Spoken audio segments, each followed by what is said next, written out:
بسم الله الرحمن الرحيم تبارك الذي بيده الملك وهو على كل شيء قدير الذي خلق الموت والحياة ليبلوكم أيكم أحسن عملا وهو العزيز الغفور الذي خلق 7 سماوات طباقا ما ترى في خلق الرحمن من تفاوت فارجع البصر هل ترى من فطور ثم ارجع البصر كرتين ينقلب إليك البصر خاسئا وهو حسير ولقد زينا السماء الدنيا بمصابيح وجعلناها رجوما للشياطين وأعتدنا لهم عذاب السعير وللذين كفروا بربهم عذاب جهنم وبئس المصير إذا ألقوا فيها سمعوا لها شهيقا وهي تفور تكاد تميز من الغيظ كلما ألقي فيها فوج سألهم خزنتها ألم يأتكم نذير قالوا بلى قد جاءنا نذير فكذبنا وقلنا ما نزل الله من شيء إن أنتم إلا في ضلال كبير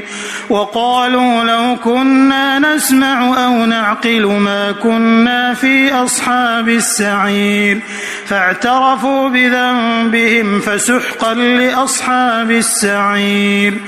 إن الذين يخشون ربهم بالغيب لهم مغفرة وأجر كبير وأسروا قولكم أو اجهروا به إنه عليم بذات الصدور ألا يعلم من خلق وهو اللطيف الخبير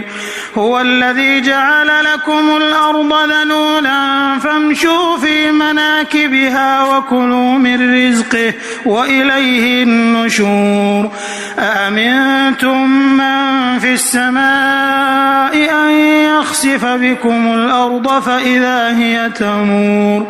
أم أمنتم من في السماء أن يرسل عليكم حاصبا فستعلمون كيف نذير ولقد كذب الذين من قبلهم فكيف كان نكير أولم يروا إلى الطير فوقهم صافات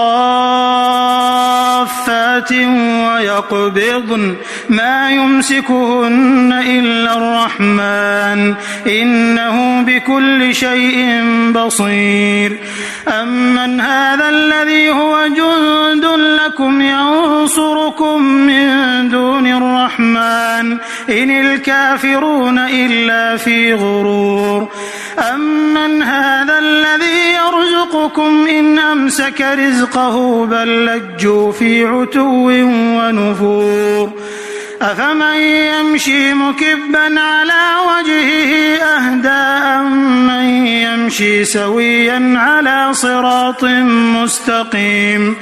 قل هو الذي أنشأكم وجعل لكم السمع والأبصار والأفئدة قليلا ما تشكرون قل هو الذي ذرأكم في الأرض وإليه تحشرون ويقولون متى هذا الوعد إن كنتم صادقين قل إنما العلم عند الله وإنما أنا نذير مبين فلما رأوه زلفة سيئت وجوه الذين كفروا وقيل هذا الذي كنتم به تدعون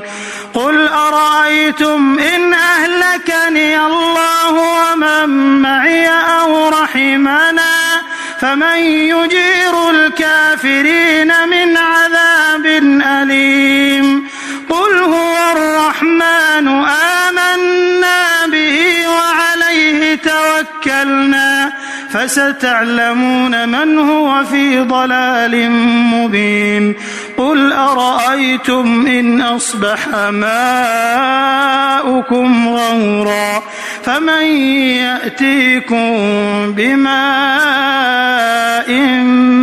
معين